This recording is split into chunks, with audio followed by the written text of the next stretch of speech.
Racist cops arrest black woman in uniform in court. Her one call shattered their lives. It was just another day in court for Judge Thompson. He had been on the bench for over 25 years and nothing shook him up anymore. But this case was different. A young African-American woman, clad in the crisp uniform of a police officer, stood before him. Her name was Tiffany. She had been charged with assaulting a fellow law enforcement officer during an arrest. But as soon as she opened her mouth to speak, the judge knew there was more to the story.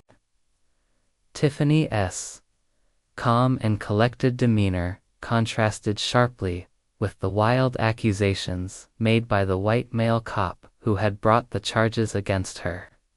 His name was Officer James Keller, a man whose reputation in the small town of Oakhaven was as murky as the water in their polluted river. The details he had presented were as convoluted as the river's currents, leaving many unanswered questions in their wake. As the judge listened to Keller's account, he saw how his colleagues, all white, nodded along in agreement, their expressions unreadable. But something about Tiffany's composed silence spoke volumes to the judge. There was an underlying current of truth in her stillness that he could feel in his bones. The courtroom was silent except for the rhythmic tap of the judge's gavel. "Officer Keller," he finally spoke, his voice echoing in the stunned quiet. "Your accusations are grave. You have painted a picture of a rogue cop, one who has brought shame upon this honorable badge we all wear." Keller's face flushed, but he stood firm. "Your Honor, every word I've spoken is the gospel truth." The judge's gaze turned to Tiffany, a steely glint in his eyes.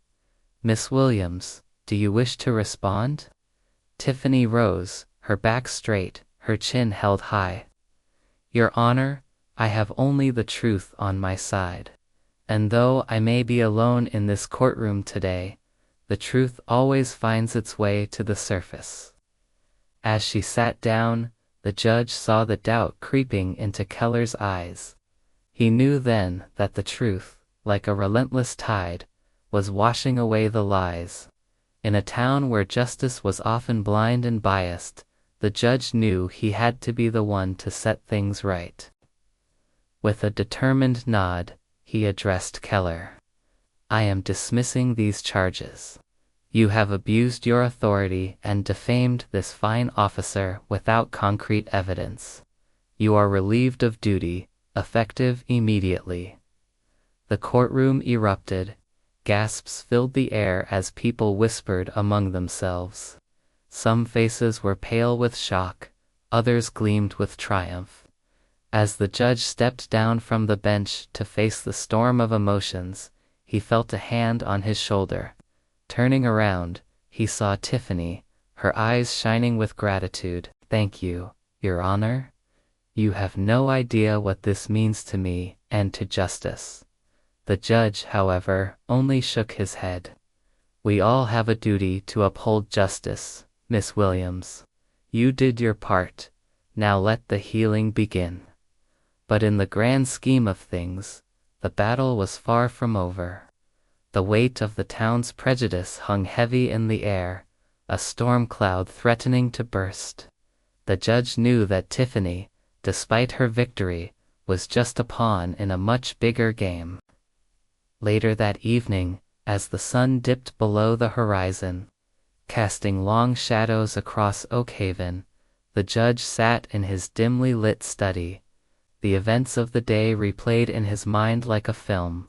He had made the right decision, he knew, but it was far from popular. A knock on the door startled him out of his thoughts.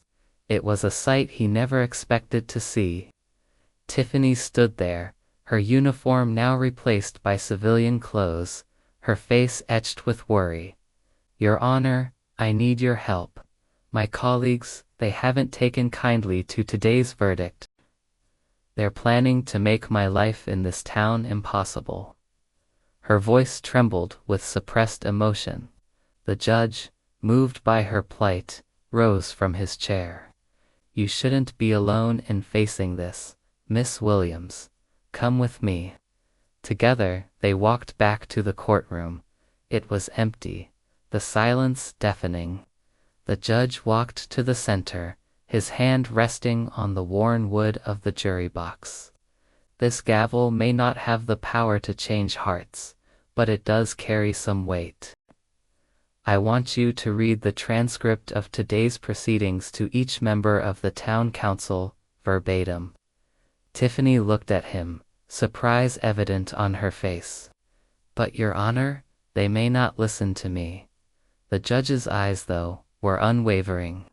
"They will listen, and when they do, I want them to hear the truth. Justice may be blind, but it is never deaf." As dawn broke over Oakhaven, the true colors of the town began to show. Faces that had appeared supportive in the courthouse now wore a mask of indifference or worse, outright hostility. Despite the chill in the air, the judge felt a fire burning within him. This wasn't just about one cop or one trial. It was about standing up for what was right, even when the whole town seemed to be against it.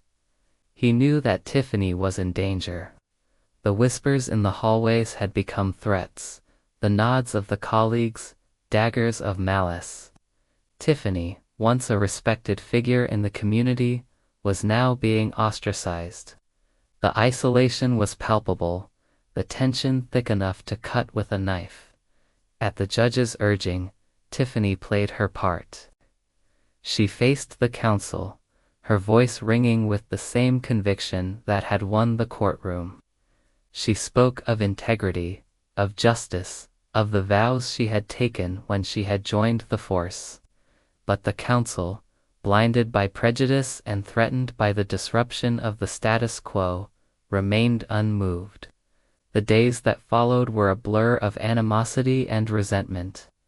Every interaction was strained, every glance loaded with unspoken accusations. Tiffany found herself trapped in a labyrinth of mistrust, her every move scrutinized, her every action questioned. The turning point came during a routine patrol. Tiffany, always vigilant, noticed a group of teenagers attempting to break into a local convenience store. Acting on instinct and years of training, she intervened. But instead of gratitude, she was met with accusations of brutality and unnecessary force. The teenagers, all white, claimed that she had used excessive force, twisting the narrative to paint themselves as victims. News of the incident spread like wildfire through Oakhaven, fanning the flames of discontent. Protests erupted. Signs with accusatory slogans flooded the town square, and the police department became a battleground of picket lines. In the face of mounting pressure, the judge knew he had to act swiftly.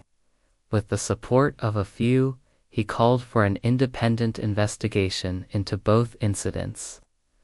The findings, when they came, were damning.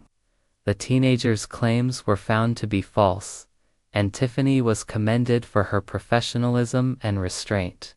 But the damage was already done. The deeper issue, the ingrained racism that had poisoned Oakhaven, was laid bare. The town was forced to confront its demons, to look in the mirror and acknowledge the ugliness staring back. It was a painful process, but one that was necessary. And in the midst of it all, the judge and Tiffany stood firm. They had ignited a spark that wouldn't be contained. The road ahead was uncertain, but one thing was clear: the pursuit of justice was a marathon, not a sprint. Months passed.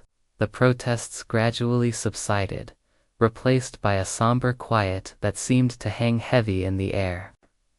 The wounds of Oakhaven ran deep, but the first step towards healing was acceptance. Tiffany, though still the target of resentful glances and hushed whispers, was no longer alone. The community, while still bearing the scars of its prejudice, had begun to listen, to learn, and most importantly, to change. The judge, with his quiet dignity and unwavering integrity, continued to preside over the court, ensuring that justice was not just served, but seen to be served. One day, as Tiffany patrolled the now quieter streets of Oakhaven, she saw a group of children playing. Among them were the teenagers from the convenience store incident. They were laughing, playing together, as if there had never been a rift. In that moment, Tiffany realized that Oakhaven was indeed healing. The shadow of racism had not yet been completely lifted, but the sun of change was rising. The events of that day in court had shaken the town to its core, forcing it to confront its own reflection. And in the process, it had birthed a new beginning, a beginning that, though tinged with the memories of struggle, held the promise of a brighter future.